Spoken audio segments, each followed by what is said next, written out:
Hello, everybody, and welcome to the GMS Magazine channel. I am Paco Garcia, your host. And if you are listening to the podcast instead of watching the video in our YouTube channel, well, in either case, today I have an absolutely fantastic treat for you. This is the RPG interview room, the show in which I am lucky enough to get together with some of the coolest people in the world of role-playing games to interview them and talk about their projects, their past, their present, their future, and basically their influence in the role-playing game community. Today, in this episode, I am not kidding, you are going to see me geek out. For the first time, well, since I interviewed Margaret Weiss so many years ago, I am actually geeking out because my guest is one of the people that I admire the most, respect the most, and she's just amazing. Absolutely amazing.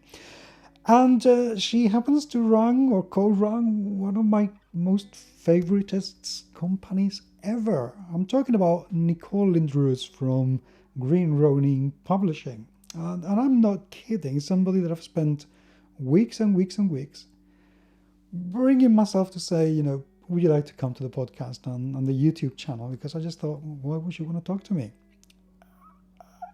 And she's game, so I'm very seriously. I'm not pretending. I am this happy.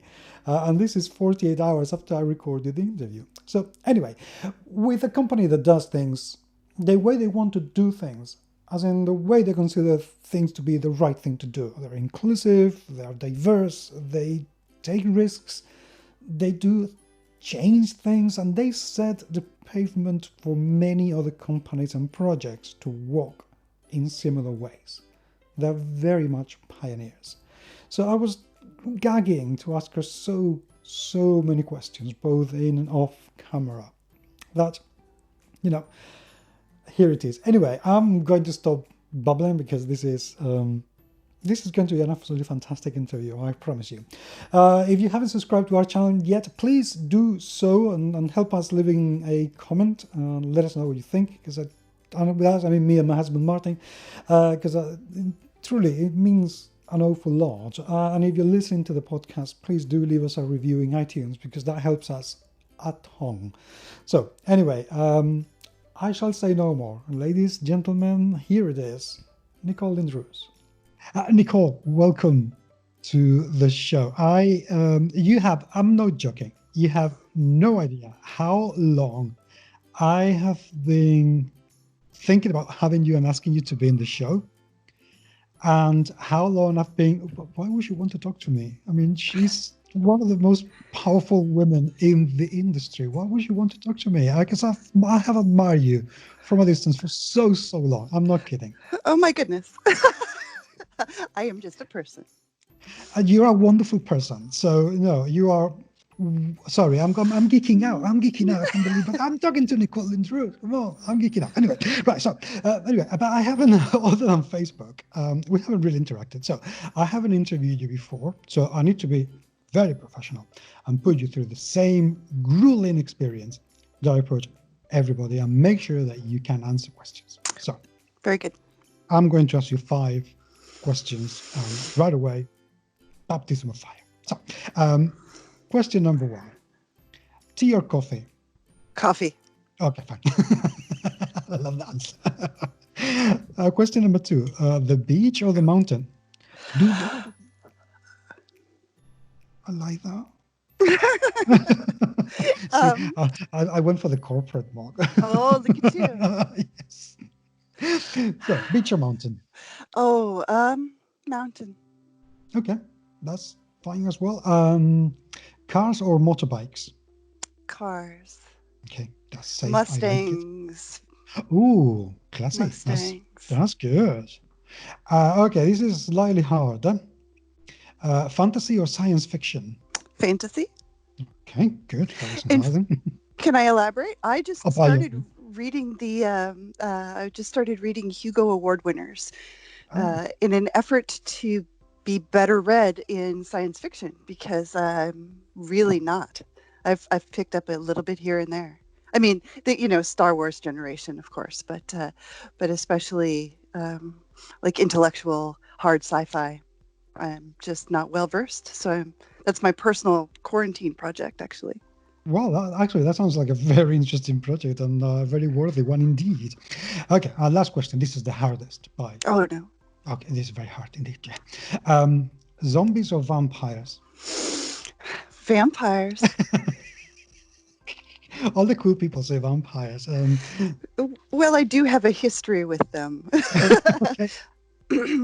I was part of the Vampire the Masquerade first edition team, so I bet that was special.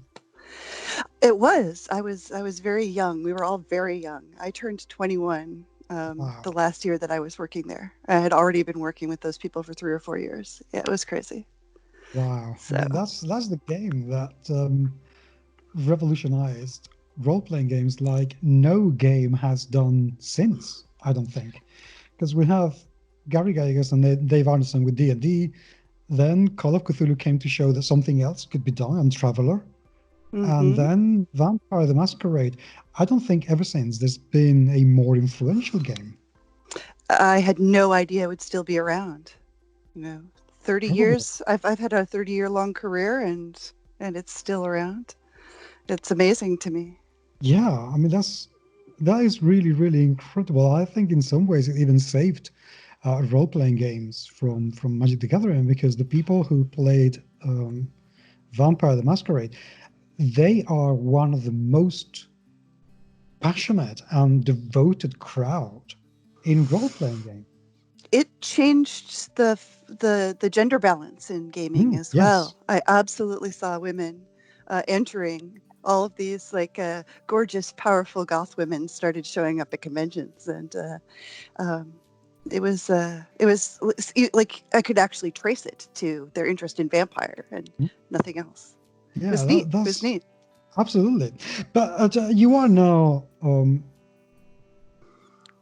I mean, I know Paramas is there, but you're the boss in Green Ronin. Right. I mean, he gets to be called president, but power behind the throne and all that. Bless him. Okay, tell me a little bit about, Green Ronin. You run one of the most spoken, looked up to companies in the industry. It's one of the companies that has decided to have a code of ethics that has proven many times controversial in the past for pretty much all the time the wrong reasons. Why did you decide, this is the kind of company we want to be? Well, I think that personally, Hal and Chris and I, as partners, were just living our values, right? Mm-hmm. And we've all definitely done time in corporate environments where you are just a cog in the machine, regardless of what you might personally believe. And I mean, if you're going to have your own company, why not structure it so that it supports the way you want to live? So we definitely wanted to be, open and liberal and accepting. Yeah. Yes, but the thing is, the thing about you, which is, to be honest, the one thing that I truly admire, is that you are unashamedly vocal about it, even though you've had an awful lot of trolling and abuse in the past. And yet, there you are, still showing your face in camera, still going to conventions, still publishing books, still doing what you feel is the right thing to do. Is it worth it for you? That amount of grief you get from time to time in order to do what you do? Just like a lot of other gamers and nerds, I am a genuine nerd, and I was bullied as a kid a lot for my nerdiness and my beliefs. And I don't know. I feel like I would be getting that backlash from those cretins anyway. If not for speaking out about, transgender rights or equality in some fashion that they object to, it would be over wearing a mask during a pandemic. Like it's anything now. So I might as well just own it. And frankly, honestly, I am just a fighty person. I've always been. I was that kid who, in middle school, I took advantage of the fact that I was a tall girl, and I stood up to bullies, and I have an infamous story about going to a 8th grade dance in a fluffy purple dress and walking back to my house in my neighborhood with 2 boys from my street, and the local bully decided that he was going to try to intimidate them and threaten them to a fight. And I was not having it. So I was like, please hold my corsage. Please hold my cake, which I had taken in a napkin and was going to take home with me. Oh. And I was like, you want to fight? You got to fight. You got to fight. And he was using, gendered derogatory language towards the boys. And I was like, is that what you're looking for? Because you can. There's one here. Right here. You got it. And this young man from a block away shook his fist and called out, "You're lucky I was raised right because I don't hit girls." And I was like, "Well, that's your problem, not mine." It's still on. I think he was lucky. He ran away. Okay, he ran away.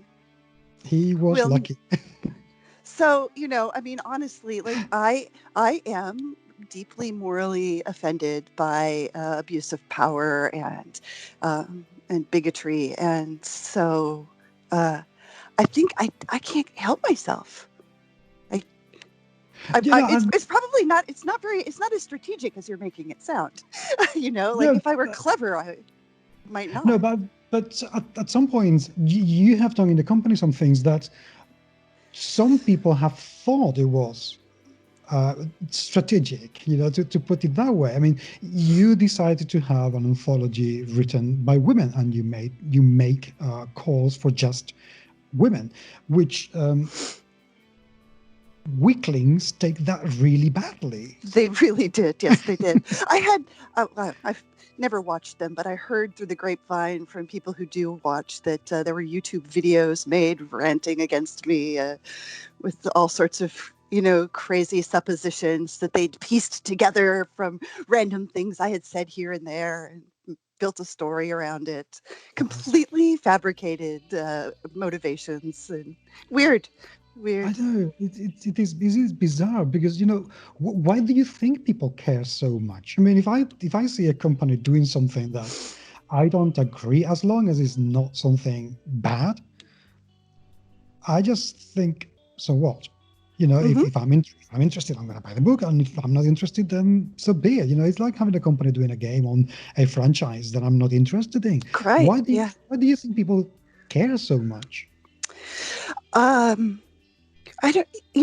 I have found that from the very beginning of my career. I was really lucky when I first got started because my first game was Ars Magica, and in the second edition of that game, they put forward all of these concepts like shared story guides. So you didn't have just one game master telling the master story through the whole thing, but people shared duties, shared characters, characters that were held in common with the group. And you might play George the Grog one day, and I'll play George the Grog next session.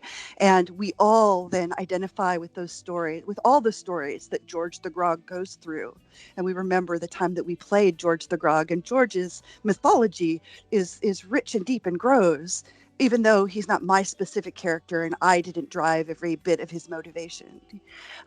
So those were concepts that were introduced to me like really early when I was really first learning about games other than Dungeons and Dragons. And I just accepted it as an option that when I tried to introduce it to other people outside of my group. They acted as if I was speaking crazy talk from another planet. What do you mean, share the game mastering? I am the game master. That makes me important. That's my role. They really identify with things the way they were, with the way they learned it. So I think that every time we step forward and shake that up in some way, that these people who have just really identified their personalities and their identity as human beings with things being a particular way get thrown off their axis and freak out. Yeah, freak out in the weirdest possible way, really, which is, I don't know, it feels very bizarre to me, but hey, people invest a lot of ego in their role-playing characters. They tell stories of the time that we did this, and I had the clever plan, and then I rolled the natural 20, and I did the thing, and I don't know. It's like people who played football and they made the touchdown pass, and you hear their story for years and years afterwards because they never found any other thing to identify as their shining moment. But what I find interesting is that you ask those people, and they all tend to be very proud about, how social role-playing games are and how good they are for developing empathy and social skills and all those things. But as soon as a project comes out or a way of playing comes out that puts those things to the test, let's find out actually how empathic you really are. Let's find out actually how socially adept you actually are. Minds explode. So there is a dissonance between what role-playing games actually are and what people say they are. I think it's a conflict between fear and curiosity. When you're presented with something new, does it make you feel anxious or afraid, or does it make you feel curious and interested? And I'm one of those people who's curious, I think, by nature. Maybe nosy, maybe snoopy even. But that's what leads to discovery. So I just don't see what's wrong with that. So hey, but people want to complain. Well, so be it. So going through Green Ronin, you've had some ups and downs in terms of the kind of games that you have decided to bring out, because you've gone from having some huge licenses. The Dragon Age was huge at the time. The Expanse is huge right now. The Game on the Words of Jemisin is just amazing thing that I'm so looking forward to. But you also have bed for some, the Game of Thrones as well, of course. Sure. Song of Ice and Fire. But you've also bed for games that started really small, and yet they've gone up and up and up. Icons, Blue Rose is a game that people forgot for a while, and now here it is. How do you choose what kind of thing you want to publish? Oh, so if we go all the way back to the D20 days, it was we picked stuff that we were most interested in personally.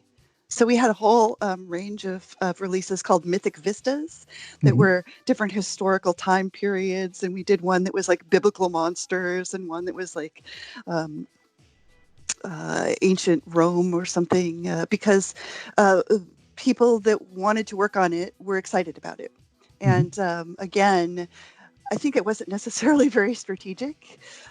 We just were presented with something that was like, this looks really cool. Well, yeah, I want to be involved in something really cool. Let's do that.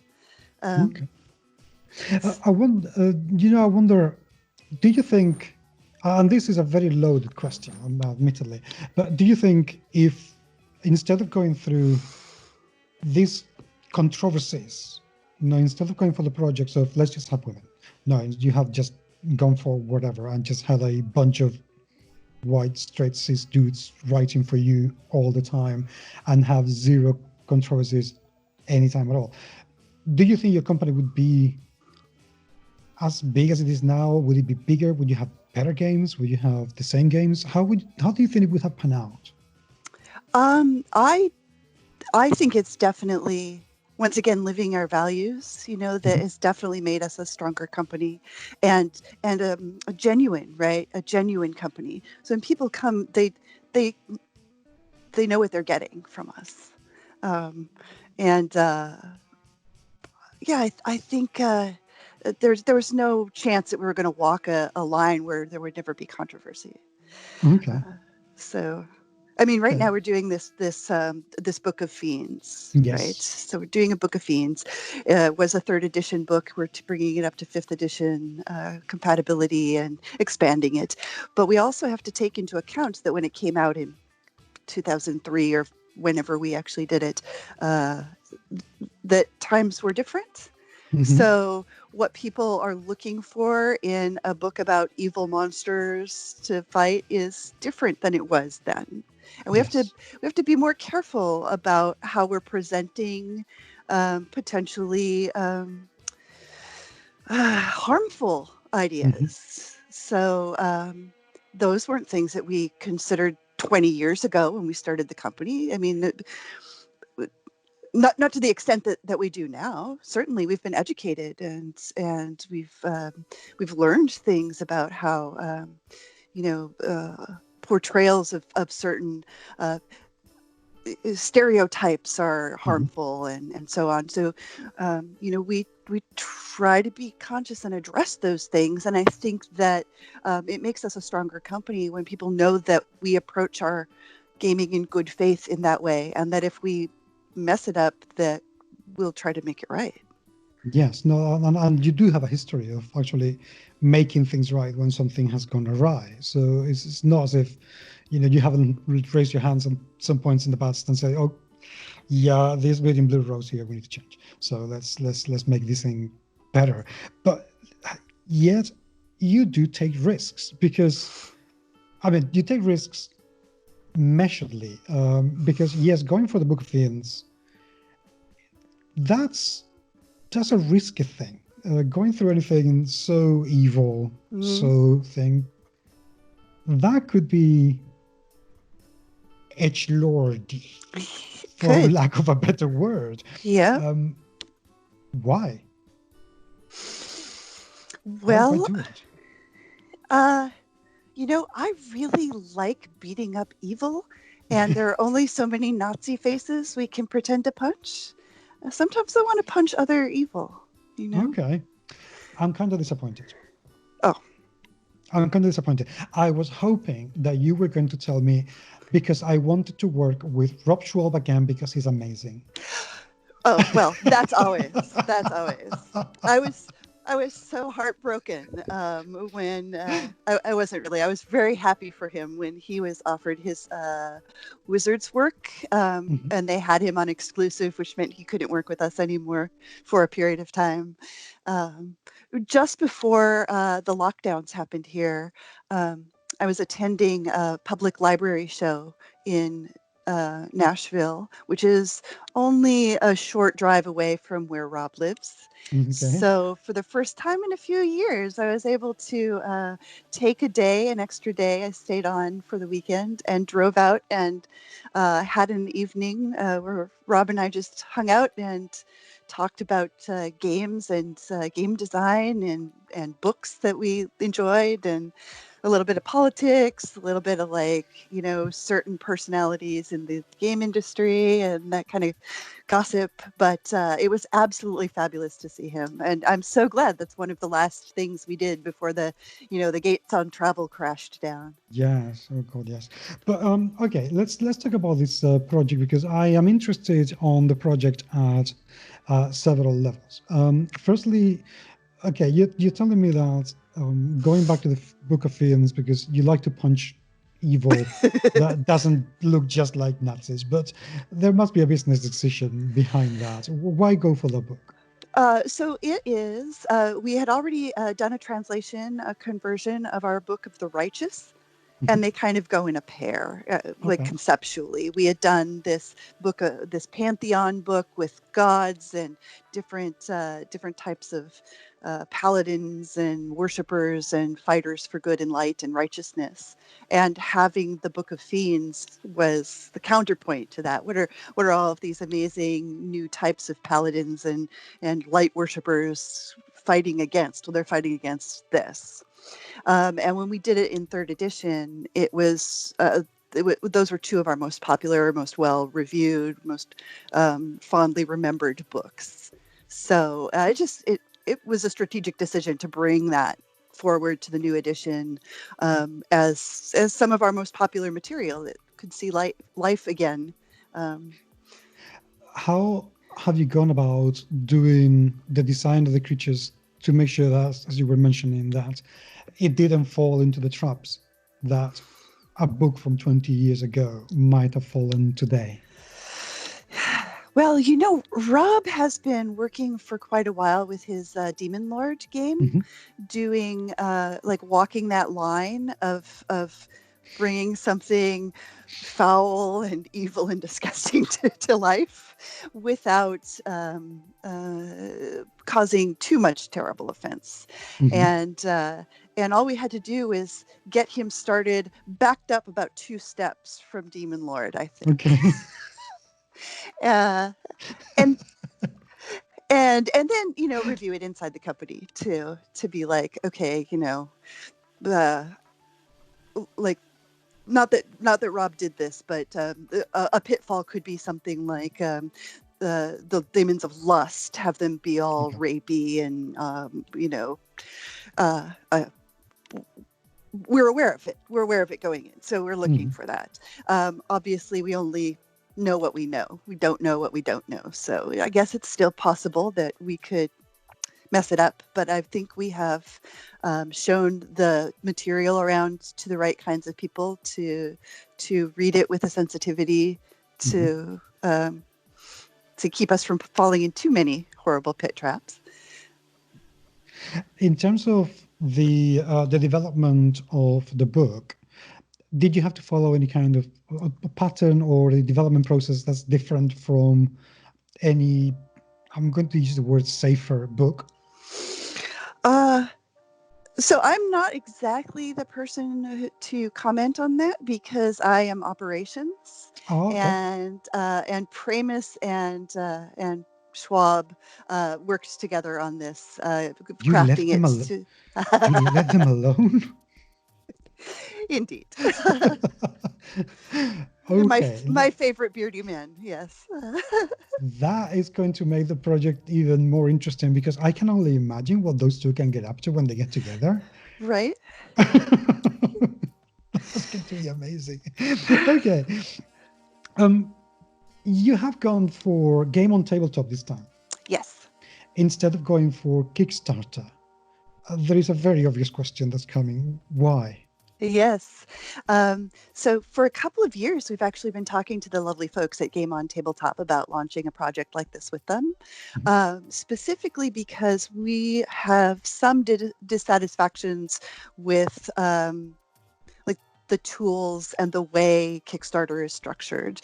They've been slow, I think, to respond to make any improvements to their platform because for so long they were just making money hand over fist, regardless of how bad the tools might be.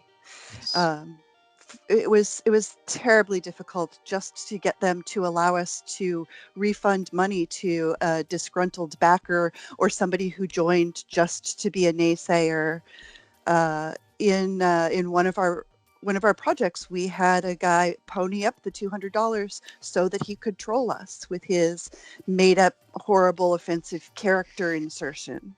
And I turned around and gave him his money back and told him to go away. And under old Kickstarter, if I had done that, he would have still been able to hang out in the comments forever and talk about us badly and stir up trouble. And just that concession to removing a bad element by giving them their money back and removing their access to the project was incredibly slow in coming. So when the Black Book Editions folks were talking with us about something aimed specifically at tabletop gaming, with built-in pledge manager tools and stuff. We were really excited because most backers don't see a lot of the behind the scenes framework that is holding up these campaigns, but it's the difference between having, like, a really nice luxury car and a modest gas efficient but kind of uncomfortable no frills utilitarian vehicle. And so what does the Game On have to offer from the point of view of platform? Because I know, I would like to talk in a minute as well about what the marketing stuff around it is all about. But in terms as a platform for people who may be thinking about starting a project, what do you think are the best things that Game On Tabletop has to offer compared to Kickstarter? I really appreciate the difference in being how you're able to set up your campaign to begin with, being able to just, I guess it's kind of the same as if you're putting together a website and you prefer a certain software. Some people like a WordPress site, and some people, hate WordPress for reasons. And they've looked at the kinds of things that people who are going to support a tabletop game are interested in seeing: screenshots, embedded art, the ability to link things in certain ways. And I just found that the interface for Game On Tabletop was more intuitive and more flexible. It's sounds kind of personal preference-y, and I don't want to get into like a Mac versus PC kind of argument, especially because we have done a lot of projects on Kickstarter. We've done 10 projects on Kickstarter over the years, and it has served us well in many ways. They've become the Kleenex of when people say we had to be careful with our own language, because not all crowdfunding is Kickstarter, but people use it generically. Yes, they're running a Kickstarter, right? And it's not actually; it's a different crowdfunding. So I expect that we will at some points go back to Kickstarter because of the embedded customer base that we have there after running 10 campaigns with people who use and are already engaged in that platform. But I feel like it's the same sort of dynamic as when people choose a convention. When a game company says, well, Origins is my favorite convention, or PAX is my favorite convention, because when we go to PAX, we really see the people that are interested in our game, and that's where we really connect. It's not universal for everyone. It's not the same experience for everyone. Gen Con has always been our go-to, and sometimes Gen Con has been a terrible, expensive experiment for people, but it was our bread and butter show for 20 years, where other companies really focused on organized play and tournament structures, and so they really loved Origins for that, because Origins attendees were really of that mindset, and as we don't do organized play, we weren't hitting the same success at Origins as those companies that were plugged in that way. I think one of the benefits of Game On Tabletop is that it is only for tabletop games. So I'm not going to Kickstarter and getting faced with a page of every other thing I've ever backed. The guy who was making novelty jams, and the reporter whose podcast I backed when she was fired from her newspaper, and the guy who makes these really elaborate wood carvings and stuff. I've backed all sorts of things on Kickstarter that have nothing to do with tabletop games, but I would love for there to be like the tabletop game place that you went when you wanted to know about a new game project, that you were right there with it. And I think it's again personal preference, but but it hits my sweet spot for what I'm interested in. Okay, well, and that's indeed very fair enough. One of the criticisms that I have heard from people is that, unlike a project in Kickstarter, you were gathering the funds right away. People are being charged immediately they do the backing, rather than waiting until the end of the campaign when all the money is collected at the same time. Is that something that you decided to do, or is that how Game on Tabletop works? So Game on Tabletop is set up with that as the default. Okay. Basically, we just decided to try the default. We do have an option of in a future project deciding to collect the funds in a different way. We were just curious to see if it would work. Okay. Do you think it's worked the same way as if it would have in a normal, project in Kickstarter, that you're getting the same traction and the same number of people? I think it got off to a little bit slower start than Kickstarter launch, because we had to do a little bit of work for just exactly the question that you were asking. Where is this, and why are you over there? Like, it's an extra step. I think that after this campaign has every mark of being successful. We're funded. We're moving towards our level ups and everything. So I think that on the back of that, future projects would be easier going forward. But there definitely was some selling of the platform in addition to, but it's the same thing. It was the same thing with my last Kickstarter. I went with a different pledge manager. Okay. Because once you're on Kickstarter, then you have to do all your pledge management, and then there you've got your backer kit, right? Everybody's using backer kit. Maybe I don't remember if backer kit was first out the gate or has just been like the crowd leader or whatever. But the assumption was that you would do Kickstarter and then it goes to backer kit. And so when I chose to go with a different pledge manager and fulfillment process for the Expanse, when we did the Expanse, we had the same sort of resistance. People were like, wait a minute, I've got to sign up for a new thing. Yes. And I don't blame them. Like, I understand. You get the thing that you like. It's really the curiosity versus fear impulse again. I'm curious to see if it's going to work better. And so I'm willing to be like, let's see if it works. And then people are faced with it, and I get the resistance from people who are afraid that the experience is going to be worse, or that it's going to be confusing, or that it's going to not be as reliable as the thing they already know. So I guess you're getting a view of how deep this impulse goes with me, I guess. No, but I think it makes sense because in many ways, I have done exactly the same thing in the past. When I was a publisher in Spain, I did try, I was the first person to actually have a campaign trying to go POD. Yeah. And I found massive resistance, and the whole thing went off because no one had done POD before. Now there's plenty of people doing it because they have got used to it. So I kind of paid the price. I was the first person to do a pre-sale campaign using a crowdfunding platform. It wasn't, I'm not trying to fund this because it's already been translated and laid out and everything. I'm just trying to figure out how many books I need to print. Right. So I'm pre-selling. And people was a bit, well, why are you doing this? Why don't you just print them? So I can understand the curiosity thing. Do you do anything that you think, well, okay, this is my curiosity.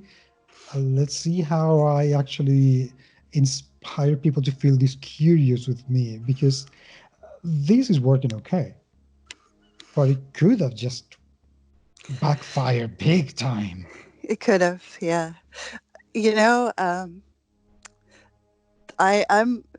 That's where I'm a little impulsive, I guess. I'm just like, like at a certain point we got to stop talking about it and take an action. We can always take a different action if it doesn't work out, but if we're just going to stand around debating about what to do, we'll never get down the road. And I can imagine an awful lot of companies now looking at you thinking, let's see how it works for them, and maybe then we can try ourselves. So one of my very early projects that I was put in charge of putting together early in my career was a card game called The Challenge. It's a cute little fighting card game with little characters. You have a little mob of characters and you're just literally fighting like back and forth with the cards. But we were a tiny publisher. I had no idea how to print cards. And so I approached card manufacturers that were doing playing cards and tried to get them interested in the project, and was told that, it was impossible. It was really impossible to do. And then I approached distribution and retail, and again was scolded that what I was talking about, a deck of cards, would be terrible idea in a game store. Terrible idea, couldn't possibly be done. It's just, they wouldn't even carry it unless it was in an 8.5 by 11 box. So I put together this project in a way that I didn't really want to, but I wanted to see the game out. So it was perforated sheets. So you detached the cards, so they all had those little rough edges, and we published them in sheets, and we published them in a box that was, only this thick, but it was in the box that the distribution asked for, and it didn't do great because it wasn't the right format for this game. But I was told that any other thing was impossible. Within 2 years, Magic the Gathering was in every store everywhere. And you know what? Turned out it was plenty possible. You just have to have the right motivation. Yes. and you need to be able to show that there's money to be made, or have enough of enough money that you're willing to throw away. I did not have tens of thousands of dollars that I could just be like, well, let's see if it works. I'm curious with that kind of money, right? So there's that tension, but it also taught me that if you're sufficiently motivated to make a thing happen, it can happen. You just have to find the right way around it. And sometimes people are going to take some convincing to see the world a little differently, and to accept that no, not every product in a game store needs to be in a 8.5 by 11 box. Fair enough indeed. So okay, this project has funded now, and I think it's starting, actually, it's funny because I think it's starting to gather momentum. Yes. Once it has reached its funding plus. I mean, I think people were a little bit they're gonna charge me the money now. What happens if it doesn't get? Now that they know it's got what it should be, it's actually going faster. So this is going to happen. Rob is going to scare the shit out of us, which is great. And now what? What's happening now in Green Ronin Labs? So, it's been a little challenging because we've had, with the lockdown, we had lost access to our warehouse. The warehouse was locked down. So we couldn't actually access any of our printed product for the last couple of months. So we couldn't even do mail order direct to customers who wanted to buy books from us. We've been surviving on nothing but PDF sales for the last. That's a little anxiety provoking. Yes, sir. I'm happy that the warehouse is coming back online. It officially started processing orders again last week, so that's going to be helpful for us. I don't know what the state of retail shops is, though, because they've been in the same boat trying to do things like curbside delivery or mail order for themselves as well, but they've been caught in the same sorts of situation that we were in. So we did a massive push inside the company to pivot towards what we can be doing online. We've started doing some of the projects that we had planned to be printing right now. I have two books at printers that were in the process of being printed that are now sitting at the printer and have been on hold for 2 months. We had one that was being delivered the day that the warehouse shut down, so the trucks couldn't get there to even drop it off. We had to find other storage for that.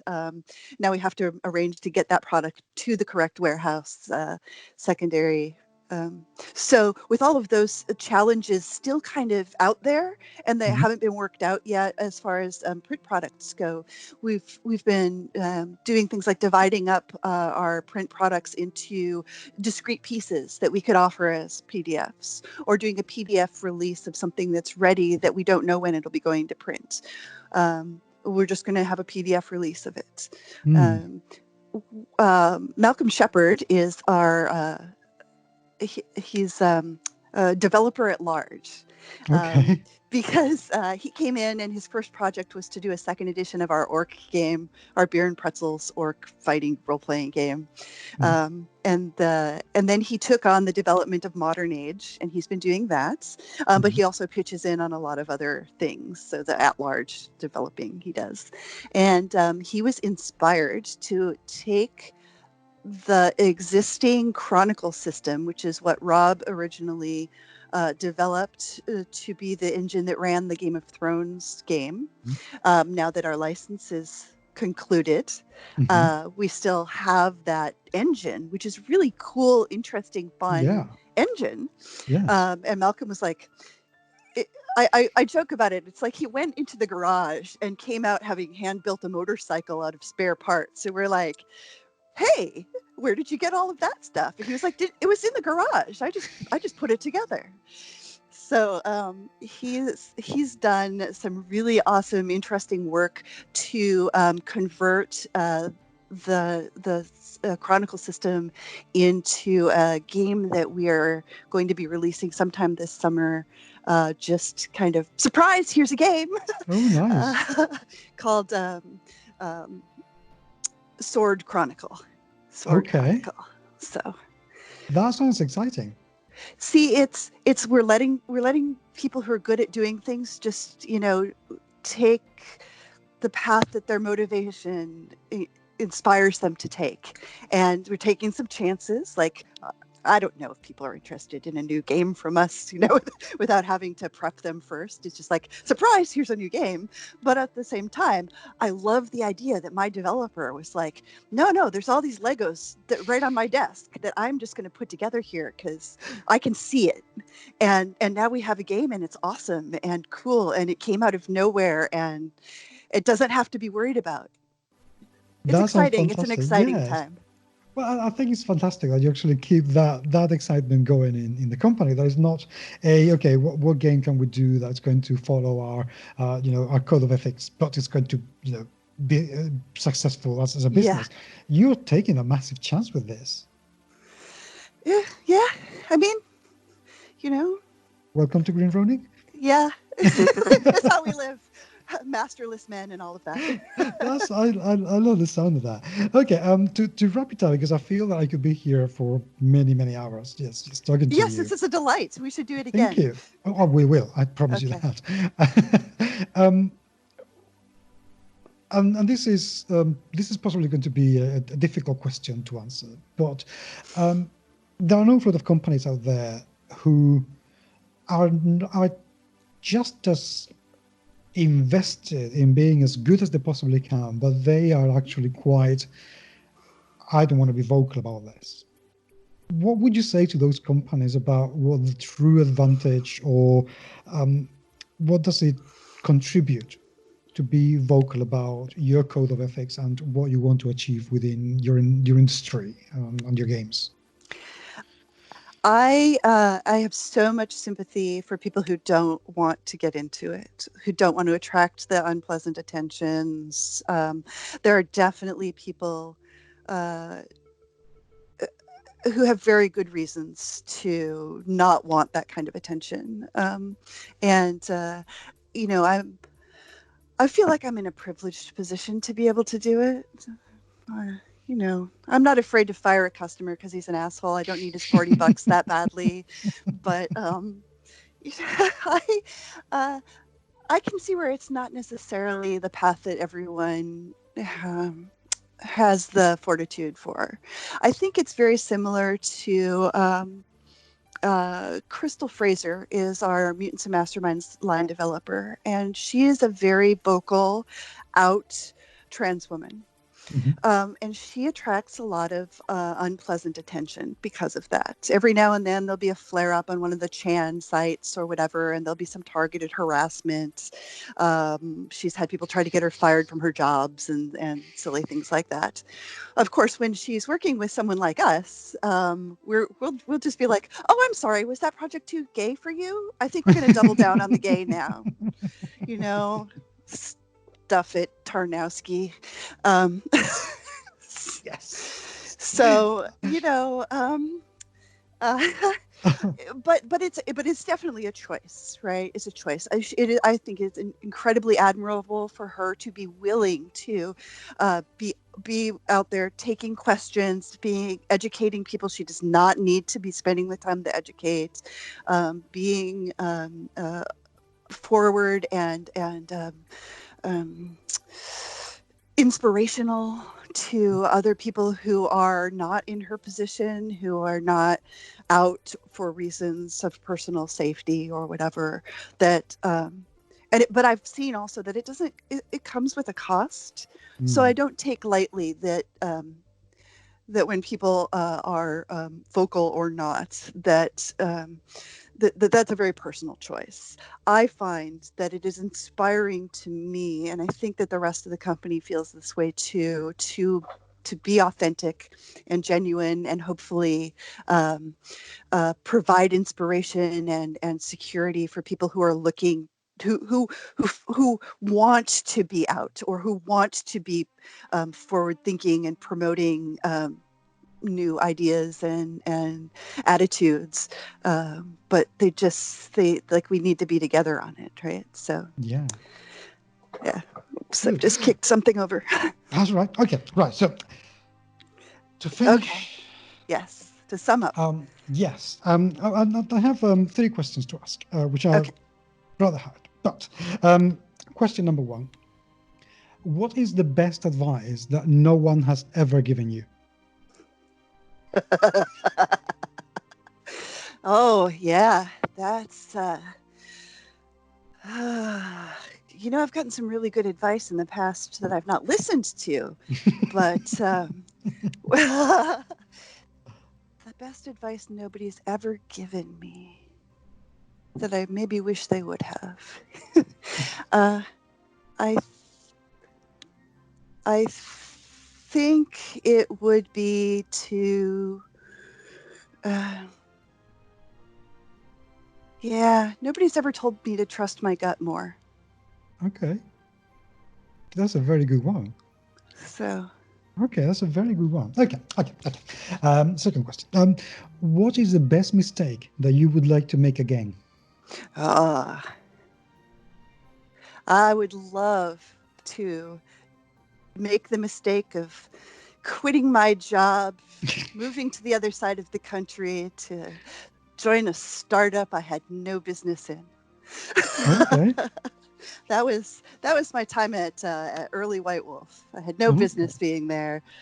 None of us had any business being there when we were children, but it was a terrible mistake and learning experience. Except that it was so good for me, and I learned so much that put me on the right path. So, good. In middle age, I've been considering making some similar middle-aged mistakes. Okay. Yeah. Okay, good. Well, that's a good one. Okay, last question. Okay. Imagine that you have a time machine. And as you do, you go back in time and you meet your 10-year-old self. And you say to your 10-year-old self, do not do this. What is this? Oh, I have had this. I have gone through this scenario in my life, and I've considered the time machine. Okay, but you haven't gone back in time. Okay. I have not. Well, okay. I'm not supposed to tell. Wow, that was quite an exclusive. But I have always failed to like pinpoint a thing, because everything I've done has led me to something else that I was so glad to have experienced, even if the thing that led me there was a bad idea or a bad thing. I'm going to say, don't hug that dog that bit you in the face. Like, definitely don't hug that dog. Okay, well, it's a good one. It saves you from being beaten in the face. So yes, I'll take that. I think my life would still be on its correct trajectory if I hadn't been bitten in the face by that dog. I had like 45 stitches or something as a kid because it was a bad one. That is a bad one. Wow. It was. Gosh. So see, I am being very helpful to my 10-year-old self. Yes. Gosh, actually, I wish we could tell that 10-year-old self that. Nicole, thank you so much. It's been a delight. It's been a delight. Thank you for having me on. Anytime, absolutely anytime. I really hope that we will be doing this sometime very, very soon. Sounds wonderful. And that, unfortunately, that's it. And believe you me, because I did it, I could have spent hours talking to Nicole. And yes, we talked off camera an awful lot, and it was just as wonderful. So please, seriously, please do take a look at the Book of Fiends, please. I know what an awful lot of people feel regarding using a different crowdfunding platform, registering, payment methods, so on and so forth. But both Game On Tabletop and GreenRonin certainly deserve the support. And I absolutely adore Rob Schwalb. He's somebody that I am incredibly fond of. So please, please, please take a look, because this project is going to be amazing. Game On Tabletop, they do deserve an awful lot of support. They are a dedicated platform. They're gamers just like us. They're geeks just like us. And they're trying to do something wonderful just for us. So please, specifically, especially at this time when things are getting so hard for so many people, give them a hand, show your support. If you cannot or don't want to back the project because it's not your cup of tea, share it, tell everyone about it, just talk about it in whatever forums you use, in your Discord channel, in your own YouTube channel, wherever it is. Talking helps an awful lot, so please, please, please do lend a hand. Anyway, thank you very much indeed for listening and or watching. And well, I will be coming back very, very soon with more reviews, more interviews, just for you. But until the next time, please stay safe, and I will talk to you very, very soon. Take care.